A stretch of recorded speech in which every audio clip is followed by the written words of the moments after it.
l'allumage des triangles supérieurs. Donc ils vont comme ça. C'est les mêmes. Hein. Ils sont 4 identiques. Le côté bleu avec le décrochement, c'est côté amortisseur, bien sûr.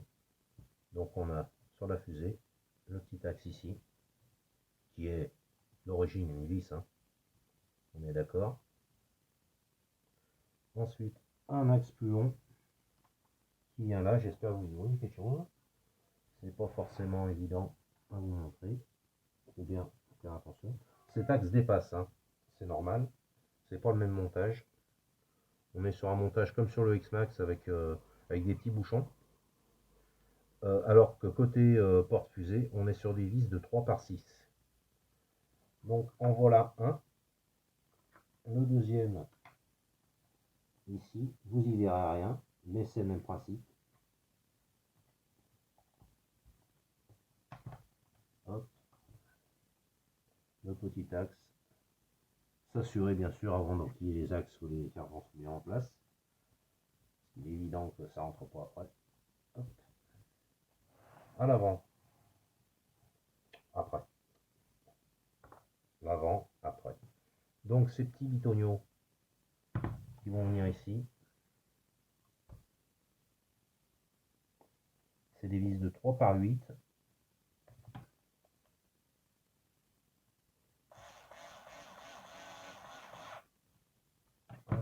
En voilà un. En voilà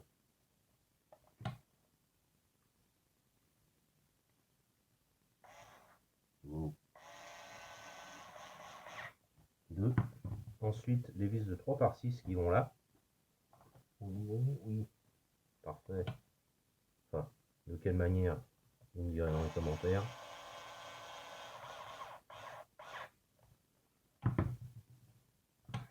J'ai remarqué que le son n'était pas terrible sur la caméra. J'espère que c'est audible. Autrement, cette vidéo ne servira pas à grand chose. Avec les images, ça fonctionne aussi, mais... Hop, pour les avants, même principe. On met le cardan dans son emplacement. On met ça ici. Le petit axe. Le grand.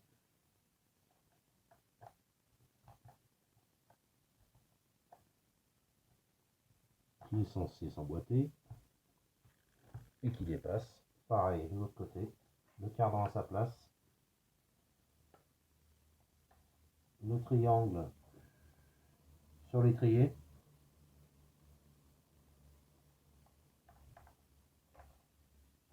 L'axe.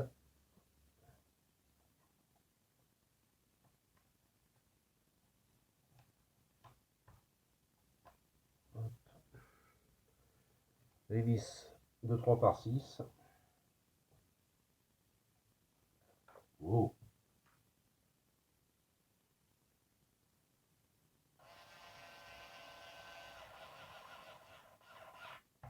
Wow. Plus.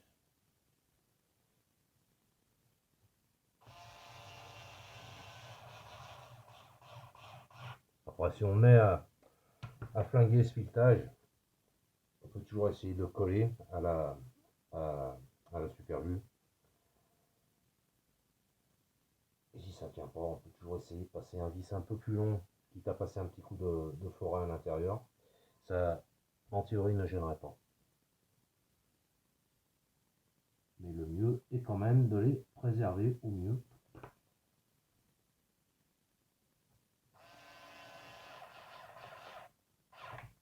C'est un peu l'inconvénient de la visseuse, surtout quand on n'a pas de couple. Enfin, sur des vis pareilles, le couple, malheureusement, c'est pas souvent pas suffisant.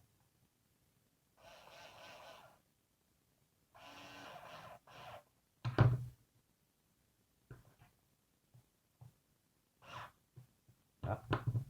Et maintenant, biellette de direction.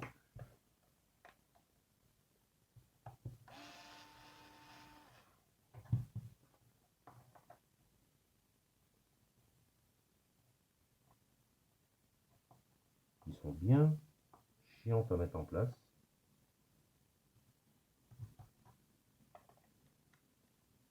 pareil, faire très attention au serrage. Dès qu'on a une résistance, on arrête, c'est pas la peine d'en faire trop. Pareil en face.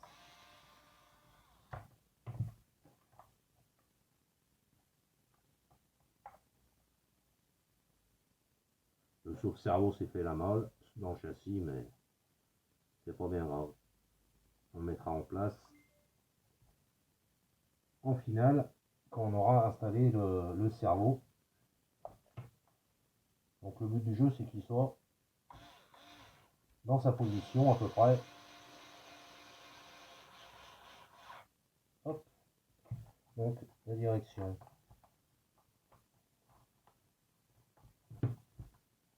Donc le sauve-cerveau qui est remis à sa place sur son emplacement, sur ses roulements. Hop. Donc au niveau des trains roulants, on est remonté.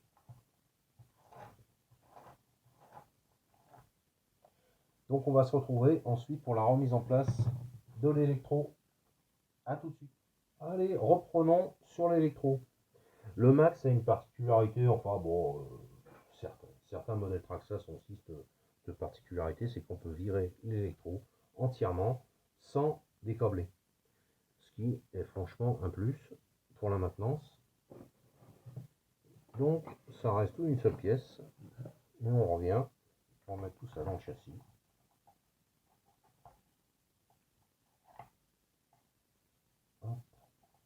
Le récepteur est fixé sur le châssis. Alors, j'avoue que le remontage n'est pas des plus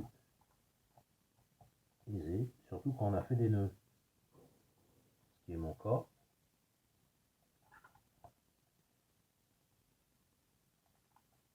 Hop, faut commencer par remettre l'antenne. Parce qu'une fois qu'on a mis le récepteur en place,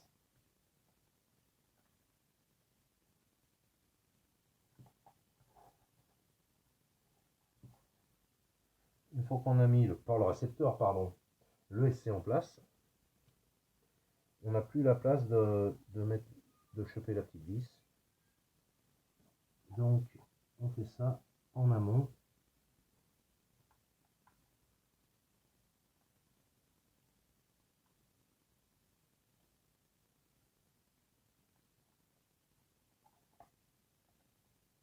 Bien faire gaffe qu'elles sont emboîtées à fond l'antenne, autrement elles se barrent très facilement.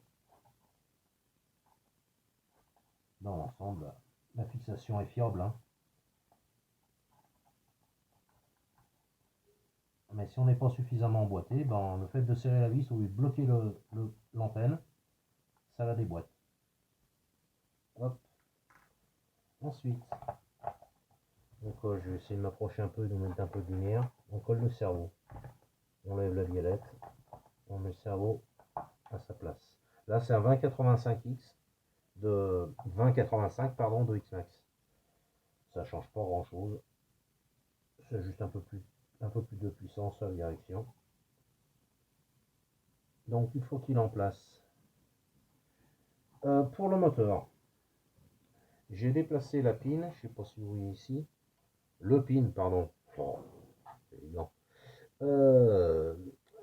Ici, j'ai un pignon de 20, contrairement au 24 d'origine. Donc j'ai déplacé le pin en fonction. D'origine, on est sur le E avec le pignon de 24, et là, avec le 20, je suis sur le A. Donc, je mets le moteur en place. Et en toute logique, ça doit aller. Voilà, il a pris sa place. On a un léger jeu à l'entre-dents, c'est parfait. Le SC, on s'assure que quand on fait comme ça, que tout prenne sa place comme il faut, avant de bloquer quoi que ce soit, et que les fils soient pas coincés. Donc le récepteur est à sa place, le SC est à sa place, le moteur est à sa place. Donc maintenant, on commence à bloquer. On commence par les trois grandes vis du cerveau. J'en ai deux, parfait. La troisième est là. On prend le bol en bout, c'est mieux. Hop. Et on commence par bloquer le cerveau.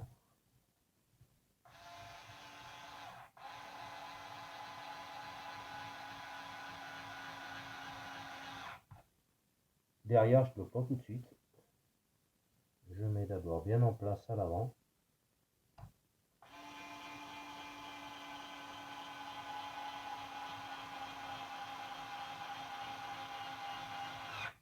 Les vis sont très très longues, hein, donc on peut serrer assez fortement là parce que le cerveau a la fâcheuse tendance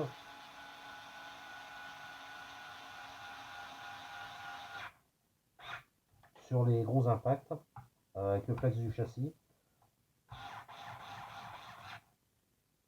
à dégager les pattes qui sont sur le côté là.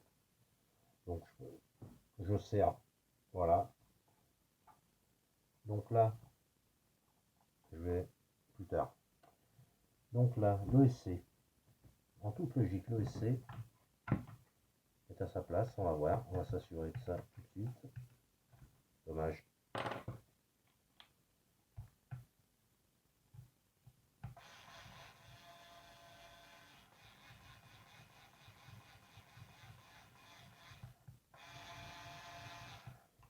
Peut-être qu'il n'est pas à sa place alors. Pourtant, il ne bouge pas un pet.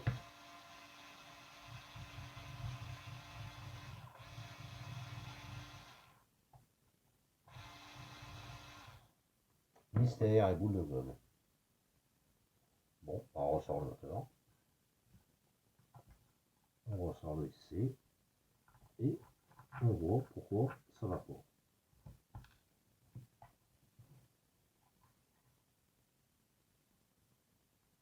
Apparemment, il n'était pas en place.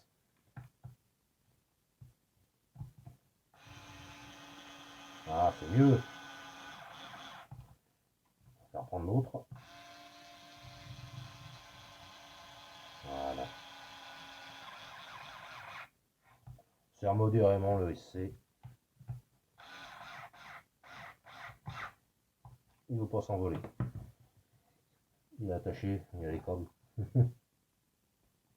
On s'assure que la pile c'est pour barrer. C'est le cas. Laissez fait la molle. Faire super gaffe. Dès qu'on enlève le moteur, souvent elle a tendance à partir avec. Hop. Le jeu à l'encre-dents, c'est bon. Donc là, il me reste le récepteur et ça. Je vais profiter que j'ai l'embout pour remettre la galette de direction.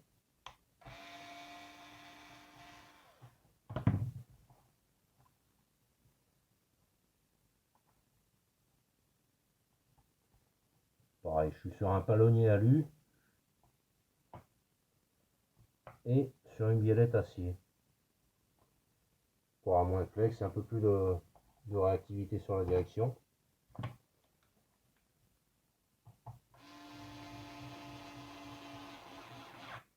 Hop, là on serre modérément, c'est pareil. Pour bien y aller comme une brute. Il reste le récepteur et le moteur. Donc le moteur est à sa place. Pour ça, je m'assure toujours que l'encre-dents est correct. C'est-à-dire qu'en bloquant le pignon moteur, on doit sortir toujours un léger jeu sur la couronne. Je ne sais pas si vous entendez le bruit, j'espère. Voilà. On essaye à plusieurs endroits pour s'assurer qu'il y ait du jeu de partout. Parce qu'un entre-dents serré, c'est la couronne en plastique qui dégage, à coup sûr. Et si on est sur une transmission tout métal, bah, ça peut être éventuellement les roulements moteurs qui apprécient moyen. Donc tant qu'à faire, autant s'assurer d'avoir un entre-dents correct. Hop, ensuite, on retourne à la bestiole. Et on va mettre les boulons, les vis du moteur. Les vis du moteur, c'est du 4x12 encore, en tête bombée. Pour les vis de l'ESC, c'était du 4,25. 3,25, pardon. Autant pour moi. Hop, une vis. Deux vis.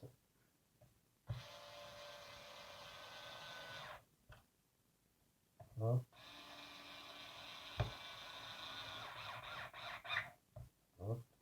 Là, faut quand même que ce soit serré. Enfin, du 4, ça va bien. Ça tient. Hop. Le moteur, c'est bon. Maintenant, il me reste le boîtier de réception. Qui est encore à la bade. Donc on met à sa place, hein, il se bloque tout seul. Ensuite, on a des vis de 3 par 10 en tête fraisée qui vont dessous. Donc évidemment, on change d'embout.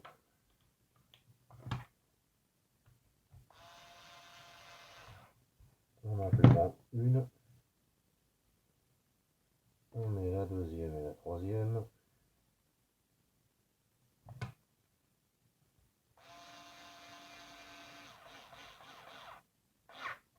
Hop, là c'est bien serré, hein. Je ne vais pas s'en boîtier de réception.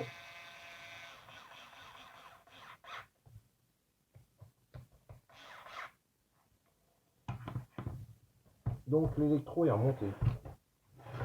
Maintenant, on est tout bon de partout. Il nous reste le capot, ici, le support du sauve-cerveau, le support supérieur du sauve-cerveau, et les pare-chocs, skid plate, et le tunnel de transmission à mettre en place. Donc on se retrouve tout de suite. Et hop, on reprend pour terminer le montage. Je pense qu'on va réussir à le terminer en une fois. On va voir. Donc on va attaquer dessous. Donc là on a le tunnel. J'ai déjà mis les vis à tort. Donc je les enlève. Je vais le mettre dans le bon sens. Là on a un trou oblong ici qui correspond au trou du moteur. Ça évite d'avoir à démonter le tunnel pour sortir le moteur. Donc là on a 4 vis de 4 par 20 de mémoire. C'est ça. 4 vis de 4 par 20 qui viennent solidariser le tunnel, le châssis et les bulkheads.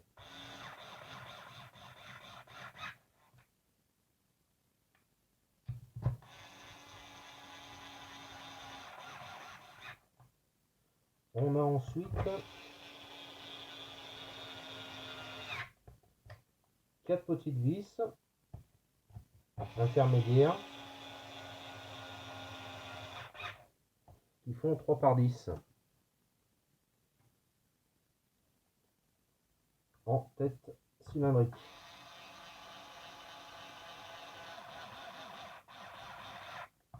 Avec tout ce qui est 3, donc doucement avec la visseuse.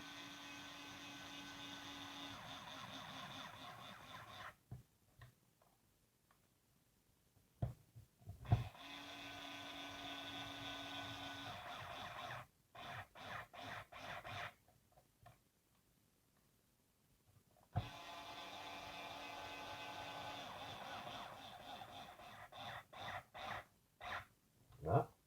Ensuite, on a le pare-choc avant avec le skid plate. J'ai pas désassemblé. Donc ça vient s'enquiller là-dessous. Si j'ai pas fait de con, non, ça va. Hop. Et ensuite, ça vient s'emboîter en haut. Hop. Crac. L'arrière. Donc devant, on a une vis. Alors, je vous ferai ça après. D'abord, on va planter les vis du dessous. Mais ça, on n'y revient pas. Donc on a 4 vis minuscules de 4 par 10. Sur ces 4 vis, il y en a une qui tombe sur la couronne du différentiel. Donc ils ont mis 4 vis de 4 par 10. On peut passer les 4 par 16 sur 3 puis sur les 4. Et éventuellement, si on est embêté avec un piquetage foiré, on peut passer la dernière en diamètre 5 par 10. Et ou éventuellement percer un tout petit peu plus profond, mais pour ça, il faut ouvrir le boîtier de différentiel pour être certain que ça ne vienne pas en contradiction avec la couronne. Donc ça, c'est des vis où il faut y aller avec une grande précaution pour ne pas les foirer. Parce que ça oblige après soit à modifier,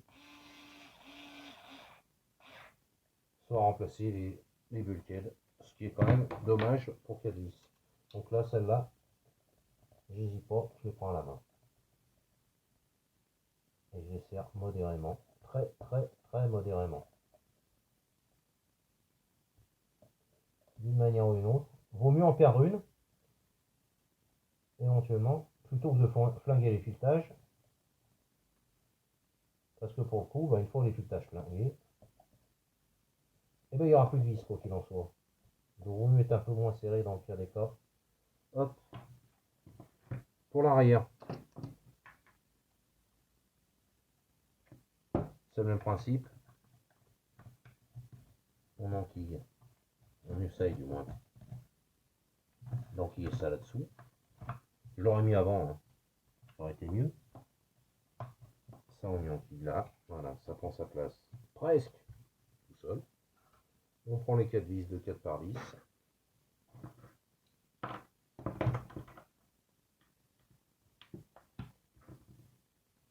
Et même principe.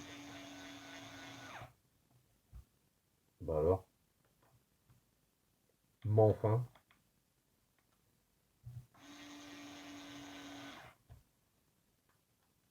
malgré les coups que prennent les skid plates, bah, ça tombe toujours en face. Hop.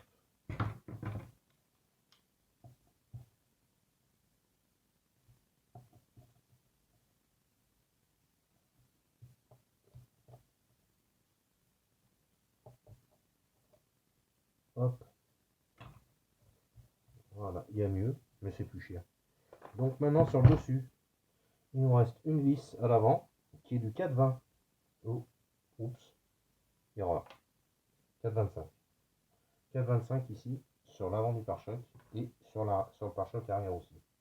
Donc on a une là, si vous la voyez. Oui, vous la voyez. Hop. Et une autre 4,25 ici. Là. Qui viennent finir de bloquer les pare-chocs.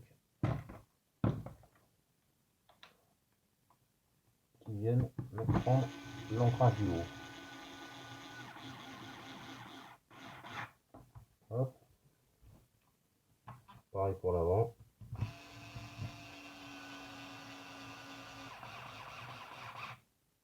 Hop.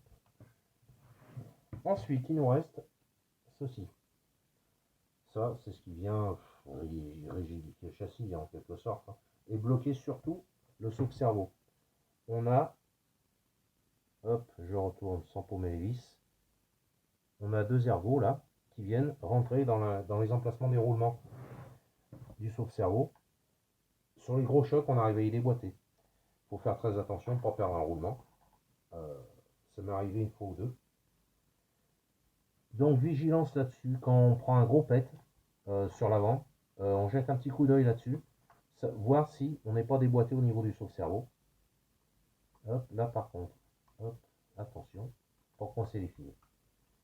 Donc là on est bon. Là on a une vis de 4 par 20 à l'avant, crac. Sur le côté, on est sur du 3 par 12 en tête cylindrique. Alors que là, on est sur du 4 par 20 en tête bombée à l'avant.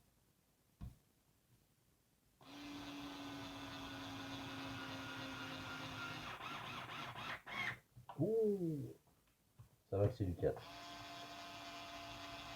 Là, il va très mollo.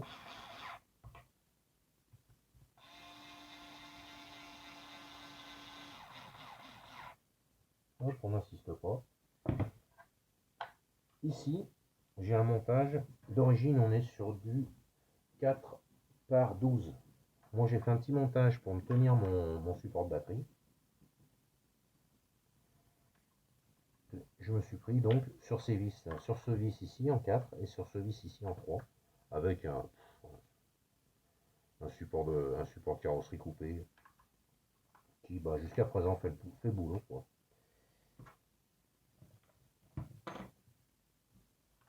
Donc on va remettre ça en place. Pas le bon embout, dommage.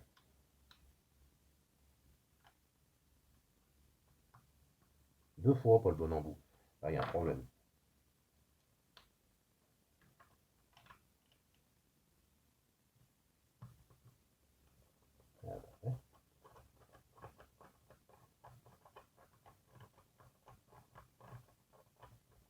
Hop.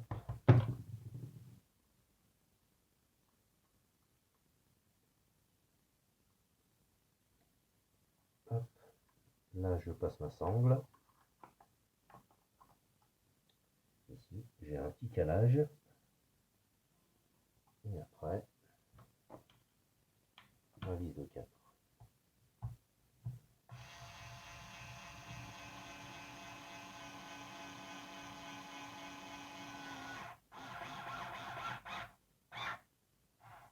Voilà. Là, je suis bien bloqué. Ici, je vais remettre un coup de serrage.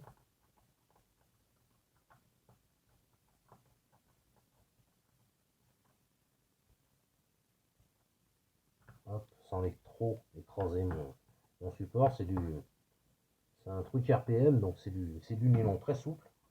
Donc même avec une vis de 3, on arrive à les écraser. Donc là, on a fait le tour ici. Il me reste le carter du pignon moteur. Et on est au bout. Avec le petit vis qui est ici, qui est super pratique à mettre, je vous avoue. Le capot, je vous montre. Clac, il vient à sa place facilement. La vis, c'est une 4 par 8 ou 10, je dirais 8, à vue de pif. À la fin, c'est bien.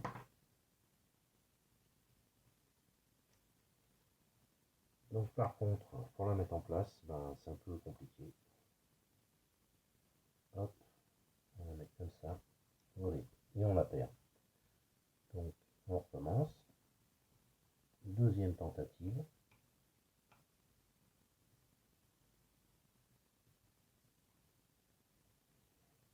Et là, on n'a pas vraiment la place de, je sais pas si vous voyez, mais on n'a pas vraiment la place de passer un tournevis. Donc on la serre à la main, c'est dans du plastique. Hein.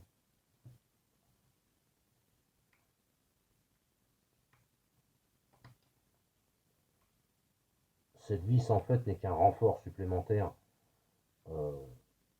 car le moteur est déjà fixé sur le châssis solidement et bloqué sur un étrier, c'est-à-dire est fixé devant et derrière. Le moteur par lui-même il ne veut pas se barrer.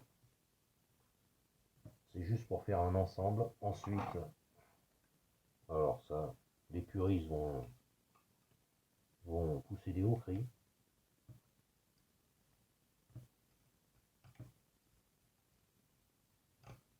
Hop, crac, c'est serré. Ensuite, il reste deux petites vis ici. Vu qu'il reste deux petites vis dans ma boîte, c'est forcément celle-là. Ou alors si je me suis planté ailleurs, c'est du 3 par 10. Donc le petit embout, la visseuse, et dommage, c'est l'autre